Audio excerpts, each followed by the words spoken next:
जीवन में होंगे तो उसको कभी शांति, कभी सुख, कभी ऐश्वर्य ये टिकेगा नहीं और दुर्गति निश्चित हो जाएगी। बहुत ध्यान से सुने। एक श्लोक में 6 दोष और दूसरे श्लोक में 7 दोष। उपासक को कभी इन दोषों को अपने अंदर टिकने नहीं देना चाहिए। और जो संसार के मार्ग में चल रहे हैं, अगर इन दोषों में चलेंगे तो वो जो आपके पुण्य कर्मों से ऐश्वर्य है भी वो नष्ट हो जाएगा। आप दुख, चिंता, शोक से ग्रसित होकर बड़ा दुख में जीवन व्यतीत करेंगे और आपकी गति बिगड़ जाएगी, दुर्गति हो जाएगी। विकत्थनः स्पृहायुर्मनस्वी बिभ्रत कोपम चपलो अरक्षणश्च एतान् पापाः षण्णराः पाप धर्मान् प्रकुर्वते नोत्र सन्तः सुदुर्गे संभोग संविद विषमोति मानी दत्तानुतापी कृपणो बलीयान् वर्ग प्रशंसी वनितास्तु देष्टा एते परे सप्तनशंसवर्गाः। जो अपने मुख से अपनी बड़ाई प्रशंसा करता है, ये 13 लिख लो दिमाग में, डायरी में, क्योंकि ये नोट हो रहा है, आवाज डाली जाएगी, आप बार बार सुन, इनसे बचिए। अपनी बड़ाई, अपनी प्रशंसा कभी अपने मुख से नहीं करना, नहीं तो आपके पुण्य नष्ट हो जाएंगे, बुद्धि भ्रष्ट माने गिर जाएगी। अगर परमार्थ में चल रहे हैं तो भी, और व्यवहार में तो पुण्य नष्ट हो ही जाएंगे। बुद्धि गिरी हुई तभी ऐसी बात होती है। और यह दोष बहुतायत है, ये बहुत प्रभावशाली है, अपनी बड़ाई मारना। इसको देख लो, पकड़ो, सत्संग है। अपने मुख से कभी अपनी बड़ाई ना करना। अगर कोई अपने मुख से अपनी बड़ाई करता है तो उसके सुकृत नष्ट हो जाते हैं, बुद्धि भ्रष्ट माने गिर जाती, पतित हो जाती है, फिर निर्णय ठीक नहीं।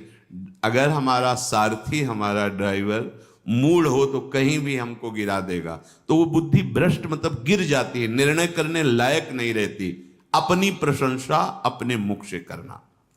दूसरा, लोलुपता, ये वृत्ति नहीं होनी चाहिए। धर्म से चलेंगे, धर्म के द्वारा जो हमें प्राप्त होगा उसी से हम अपना भरण पोषण करेंगे। आपके बच्चे स्वस्थ होंगे, बुद्धिमान होंगे, परिवार में बहुत सुख और शांति होगी, भले दीपक की तरह जलो, बहुत काल तक रहेगी।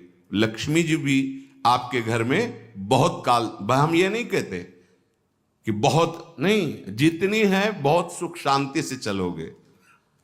अगर लोलुपता करोगे, हिंसा, छल कपट, व्यभिचार, चोरी, ऐसे धन आ जाए, वो आएगा, लेकिन वो हाइलोजन की तरह आएगा, एकदम प्रकाश और फ्यूज, बिल्कुल अंधकार करके जाएगा। देख लेना, तुम्हारे जो सुख के हेतु हैं, तुम्हारा शरीर, तुम्हारे बच्चे, तुम्हारी पत्नी, तुम्हारा परिवार, उसको देख के तुम रात दिन जलोगे बिना आग के। ऐसे उनके आचरण होंगे, ऐसे उनके अंग होंगे, ऐसे उनके दिमाग होंगे, ऐसा उनका व्यवहार होगा। ये लोलुपता अगर उपासक में या किसी में है तो उसको नष्ट कर देती है। सावधान। तीसरा, यदि आपका अपमान होता है तो आपको उसे सहन करना होगा, उससे आपके पाप नष्ट हो जाएंगे। जो तनिक सा भी अपमान होने पर बहुत क्रोध करके दूसरे का अपकार करने लगता है, ये आपका पतन करा देगा, ये आपको फंसा देगा, हृदय जलेगा, अर्थव्यवस्था नष्ट होगी, पूरा परिवार दुखी होगा। जरा सा अपमान की संभावना में आप किसी से भी भिड़ गए, किसी से भी, वो ये प्रवृत्ति आपका पतन कर देगी। उपासक में तो अपमान सहना अमृत है, नीचापमानम सुधा, पर व्यवहार में भी ज्यादा उत्तेजित मत होइएगा। ये तो कुछ मिनट की बात है। अगर आपने उसे मारा पीटा, रिपोर्ट हुई कानून की, ओ फंसते चले जाओगे, अर्थ जाएगा, समय जाएगा, चिंतन जाएगा, बहुत तरह से हानि हो जाएगी। अगर आप सह गए तो आपका सहना उसके लिए आग बन जाएगा। उमा क्षमा साप होते भारी, तुम्हें दंड देने की जरूरत नहीं, उसका एक कर्म ही उसे दंड दे देगा। आप शांत हो जाइए, आप सत्संगी हैं, आप शांत रहिए। चौथा, निरंतर क्रोध और उसका चिंतन। बैठे बैठे बस द्वेषियों का चिंतन ही हो रहा है, अंदर क्रोध का चिंतन और द्वेषियों का चिंतन ही हो रहा है। द्वेष भरी बातें, द्वेष भरे क्रियाएं, उन्हीं का चिंतन करके जलते रहना क्रोध से। उपासक को तो क्रोध करना ही नहीं चाहिए, बहुत शांत। ठीक है, अभ्यास में कभी क्रोध हो सकता है, उसको फिर समन करो, अंदर से प्रायश्चित, जैसा कि अब गलती हुई, आगे नहीं करेंगे। और व्यवहार में भी क्रोध को आप पीना सीखें। अगर बार बार आपका क्रोध प्रकट होता ही रहेगा, आपका स्वभाव बिगड़ जाएगा, आपके पुण्य नष्ट हो जाएंगे और आपका जीवन नष्ट हो जाएगा। देने वाला उतना दे देगा आपको, आनंदित रहो। पैसा खर्चा, सब पूरे जीवन का विध्वंस मचा दिया क्रोध ने। कहीं भी आप देखो, किसी से क्रोध करके देखो, फिर देखो तुम्हारा भजन चल रहा है, तुम्हारी वो आनंद वृत्ति है नहीं, जलोगे और वो जलन और गुस्सा दिलाएगी, और वो बैठे बैठे जलो नहीं। ये क्रोध जो है, ये चाहे व्यवहार में हो चाहे परमार्थ में, दोनों की हानि करने वाला है। और आश्रित जनों की रक्षा ना करना। अगर कोई भाग कर आपके पास आ गया है, कोई पशु पक्षी या कोई मनुष्य, आपको चाहिए कि अब चाहे हमारे पहले प्राण जाएं, उसकी रक्षा करेंगे। सीवी जैसे तो कोई बिरले ही होते हैं, पर इतना जरूर ध्यान रहे, जैसे कोई पशु पक्षी किसी भय से आपके सीमा के अंतर्गत आ गया है, अब उसकी रक्षा करनी है आपको। अगर आप स्वयं मार देते हैं या मरवा देते हैं, या आपके सुकृत नष्ट कर देगा, या आपकी दुर्गति का कारण बन जाएगा। और जो पाप कर्म उत्साहित होकर करते हैं, उपासक को तो बहुत सावधान रहना चाहिए, पर व्यवहार में भी जो नहीं करना चाहिए, अगर वो पाप कर्म आपके द्वारा मन में प्रेरित हो रहे हैं, संकल्प बन रहा है, क्रियाएं हो रही, दुर्गति पक्की, पुण्य नष्ट हो जाएंगे, दुख अशांति बढ़ती चली जाएगी, कभी शांति नहीं प्राप्त कर पाएंगे।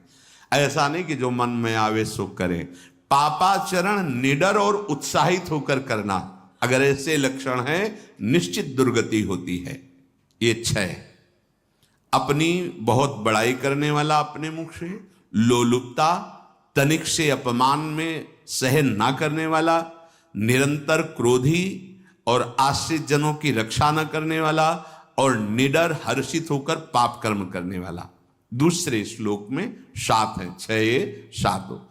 1, संभोग का ही चिंतन करना, संभोग में ही मन लगाना, संभोग दूसरी स्त्रियों के साथ करने की भावना रखना। संभोग, पहला है संभोग। रात दिन बैठे बैठे बस यही चिंतन करना, गंदी बातों का, गंदी बातें देखना, गंदी बातें सुनना, गंदी बातों का चिंतन करना। फिर अन्य माताओं बहनों के प्रति काम दृष्टि से देखना, कोई आ जा रही है तो दृष्टि से, काम भाव से देखना, भोग बुद्धि से देखना, निश्चित पुण्यनाश, दुर्गति। बड़े बड़े उदाहरण इतिहास में हैं जिन्होंने ऐसा दृश्य नेत्रों से देखने की चेष्टा की, मन में संकल्प किया भोगने का, नष्ट हो गए, चाहे वो कितने बड़े प्रतापी हो। ये दुर्योधन कोई साधारण थोड़ी है, भगवान व्यासदेव जी के द्वारा ही तो, भगवान व्यासदेव जी ही इसकी उत्पत्ति का कारण है। आप देखो, इतने महान पुलस्त जी ही उत्पत्ति का कारण है रावण की। बस यही ऐसे दोष हैं जिनके कारण जीव नष्ट हो जाता है।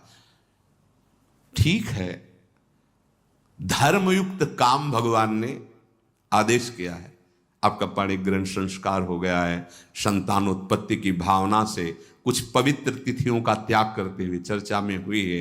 एक नियम है, एक आदेश है शास्त्र का। आप बहुत काम प्रवृत्ति वाले हैं तो प्रत्येक मास में जब माताएं बहनें पवित्र हो जाती मासिक धर्म से, तो जिनका पाणी ग्रहण आपने किया, जो पत्नी स्वरूप हैं, वो ठीक है। वहां भी बार बार के लिए व्यभिचार प्रवृत्ति के लिए शास्त्र आदेश नहीं करता, संयम पूर्वक, और उसका चिंतन नहीं करना। पाणी ग्रहण संस्कार है, घर में विराजमान है, एक संयम एक नियम के अनुसार उसका चिंतन तो फिर भ्रष्ट कर देगा। चिंतन प्रभु का करना है, चिंतन प्रभु की सेवा जो आपके कर्तव्य, इसके चिंतन से बचो। घातक है, बहुत बड़ा जहर है। अगर विषय चिंतन होने लगा तो मरोगे, जिंदा जलोगे, दुर्गति भी होगी। ये अंदर की जो आग है ना, कामाग्नि, ये इतनी बढ़ती चली जाएगी, तुम्हारे होश खराब हो जाएंगे कि मुझे क्या करना चाहिए क्या नहीं करना चाहिए। कुआ मदांधो मदनातुरोवा, अंधा हो जाएगा, नहीं दिखाई देगा अनुजा तनुजा क्या है कौन है, कुछ नहीं, भ्रष्ट बुद्धि। संभोग का चिंतन नहीं। धर्मयुक्त काम आदेश है शास्त्र में। यदि आप प्रवृत्ति मार्ग में हैं तो अपनी पत्नी को जो पाणी ग्रहण स्वीकार किया है, वहां भी पवित्र तिथियों का त्याग करते हुए, एकादशी है, रामनवमी है, नव दुर्गा है, जन्माष्टमी है, राधाष्टमी, जो पवित्र तिथियों का त्याग करते हुए और ऐसे जो मर्यादाएं हैं उसके अनुसार, और कहीं पराई स्त्री के साथ संभोग की बात निश्चित दुर्गति पक्की है। ऐसे ही माताओं के लिए है, स्त्री शरीर के लिए है। यदि वो ऐसी गलत चेष्टा, तो पतिवंचक परपति रति करही, रौ नरक कल्पसत परही। ये भोग चिंतन से बचने की चेष्टा कीजिए तो क्रिया से अपने आप बच जाएंगे। क्रिया के पहले चिंतन होता है, चिंतन से ही क्रिया का आवेश आता है। चिंतन संभालिए, इसी से भगवत प्राप्ति होती है, चिंतन से, और इसी से दुर्गति भी होती है। अनन्यस चिंतयन्तु माम, भगवान चिंतन कह रहे मेरा करो, कर्तव्य कर्म मेरे को समर्पित करो। अब जब चिंतन संभोग का होगा तो बुद्धि भ्रष्ट हो जाएगी। ये जो राक्षसी प्रवृत्तियां सुनने को मिलती है ना, कि ऐसा हुआ, वो देखा सुना और चिंतन किए, अब इतनी राक्षसी वृत्ति आ गई कि बस अब उनमें और राक्षसों में कोई अंतर नहीं रह गया। दूसरा, विषमता रखने वाला, सबके साथ बर्ताव ऐसा कि मैं बहुत श्रेष्ठ हूं और दूसरे सब नहीं, ऐसा व्यवहार नहीं। सब भगवत स्वरूप हैं, समान व्यवहार। जैसे आपके भोजन है तो जो आप पा रहे हो वही सबको दीजिए, बैठने की व्यवस्था, उठने की व्यवस्था, क्रम बाई क्रम, पर उसको भी नीच भाव से मत देखिए। उस कोटि का उसको प्यार दीजिए, दुलार दीजिए, सम्मान दीजिए। इतनी विषमता ना फैलाते रहें अपने जीवन में कि आप सबके निंदा के पात्र बन जाए। विषमता नहीं, सबको प्यार। हाँ ठीक है, पुत्र का अलग प्यार है, भाई का अलग प्यार है, पिता का अलग प्यार है, पर हमारा व्यवहार प्रीति युक्त होना चाहिए, विषमता भरा नहीं होना चाहिए। अगर हमारे चित्त में विषमता ही रही तो पवित्र हो जाओगे दोनों, और अगर झगड़ा और लड़ाई और मारपीट और कहीं हिंसा आदि के रूप में उतर गए तो फिर और करनी बिगड़ गई। बालक है, आप उसको ज्ञान नहीं कि आप पवित्र है, क्या अपवित्र है, उसको ज्ञान नहीं कि आप उसके साथ व्यवहार अच्छा कर रहे हैं कि बुरा कर रहे हैं। रक्षा करनी है आपको, शोषण नहीं करना। कह रहे स्त्री, बालक और पागल, जैसे विक्षिप्त है, पागल है, आपको रक्षा करनी है। बन जाए तो उसको भोजन, ऐसा नहीं कि ईंट मारो, उसको अपमानित करो, उसकी बुद्धि खराब है, प्रारब्धवशात खराब हो गई है। तो शास्त्र आज्ञा करता है, स्त्री, बालक, जैसे पागल, विक्षिप्त आदि हैं, असहाय है, असमर्थ है, बूढ़ा है, वो आप सेवा भी करो तो वो गाली दे सकते हैं, उनकी बुद्धि बिगड़ गई, आपको उनको दंड नहीं देना, मारना नहीं है आपको। मान लो आपके बड़े बूढ़े बुजुर्ग जन हैं, आप सेवा भी कर रहे हो तो आपको कटुवचन बोल सकते हैं, आपकी निंदा कर सकते हैं, लेकिन आपको उनके साथ व्यवहार सद करना है। अगर आपने इन दोषों को स्वीकार किया तो निश्चित आपकी दुर्गति होगी।